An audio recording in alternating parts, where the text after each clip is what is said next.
यह कहानी एक भयानक जंगल की है जो मैंने उनके घर वालों से सुनी है जिसके साथ यह घटना हुई है।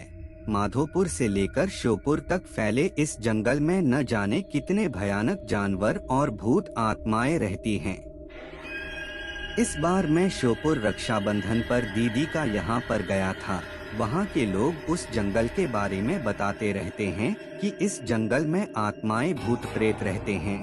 तो मुझे तो वैसे भी भूत प्रेतों पर विश्वास है, शायद आप लोगों को भी हो। तो मैं 15 अगस्त को अपने जीजा जी के कॉलेज गया था। वहाँ के लोग उन्हें आचार्य जी कहते थे। 15 अगस्त का प्रोग्राम खत्म होते ही हम लोग जाने ही वाले थे कि वहाँ के पड़ोसी ने उन्हें घर पर चाय पीने को बुलाया। तब हम लोग उनके घर चाय पीने गए। ऐसे ही बातें हो रही। तब उन्होंने अपनी आप बीती कहानी बताई कि अभी कुछ दिनों पहले मेरे बेटे राजीव के साथ ऐसी घटना घटी है कि आपको क्या बताएं। राजीव के पिताजी ने बताया कि एक दिन मेरी तबीयत खराब हो गई थी।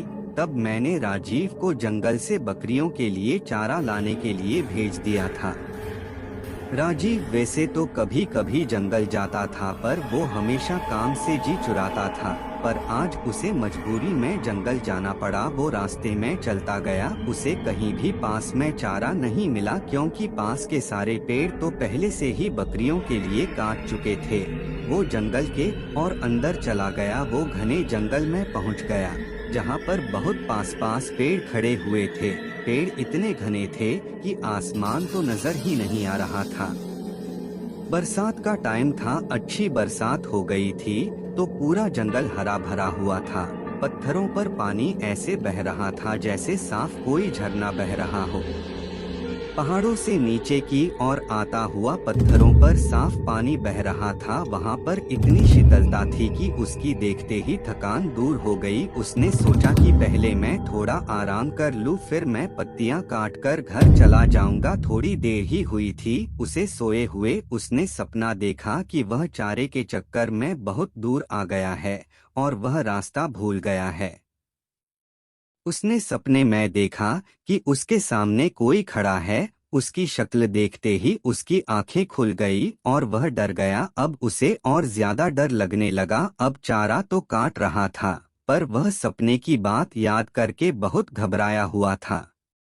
उधर सूरज भी ढलने वाला था। उसके हाथ दूर दूर तक किसी की भी आवाज सुनाई नहीं दे रही थी। वह जल्दी जल्दी पत्तियां काट ही रहा था कि उसे आपस में बातें करते हुए एक आवाज सुनाई दी। उसने सोचा कोई आदमी होगा तो मैं उसी के साथ घर चला जाऊंगा। उसने जल्दी से पत्तियां बांधी और वह आवाज आ रही थी उधर की ओर चल दिया पास। पर उसने यह ध्यान नहीं किया कि वो आया किधर से है और किधर जा रहा है।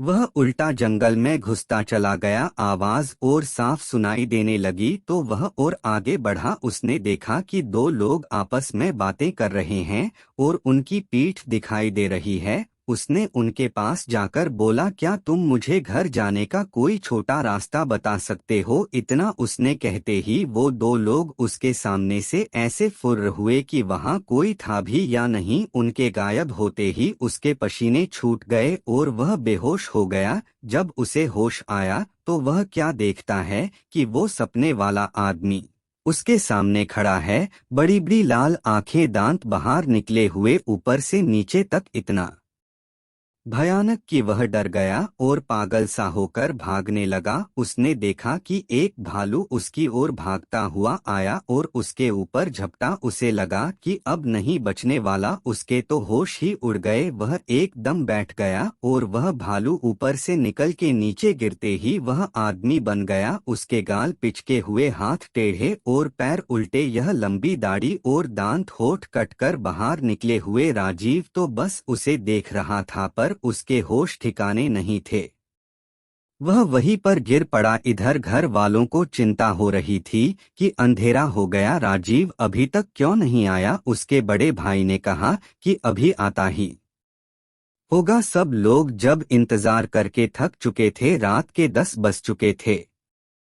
अब उसके भाई को लगा शायद कुछ तो गड़बड़ है, कुछ लोगों ने कहा चलो ढूंढते हैं, क्या पता इतने बड़े जंगल में कहाँ क्या हो गया होगा। सब लोग लाठी भाले टार्च लेकर उसे ढूंढने निकल पड़े। उसका भाई अपाहिज था, वह एक पैर से चलता था, इसलिए उसके पिताजी ने कहा बेटा तू यहीं रह अपनी माँ और बहन के पास, हम लोग जाते हैं, कुछ खबर होगी तो हम बताएंगे। पूरी रात जंगल में ढूंढते हुए हो गई पर उसका कुछ नहीं पता चला। जहाँ तक वो लोग जाते थे वहाँ तक सारा जंगल छान मारा मगर राजीव का कोई पता नहीं। सब लोगों ने कहा कि अभी घने जंगल में जाना ठीक नहीं है, अभी सुबह होते ही चलेंगे, अभी 4 बजे है, अभी 1 घंटे में सुबह हो जाएगी। सब लोगों ने वहीं बैठकर सुबह का इंतजार करने लगे। थोड़ी देर बाद सुबह हो गई। सब लोगों ने कहा चलो अब चलते हैं।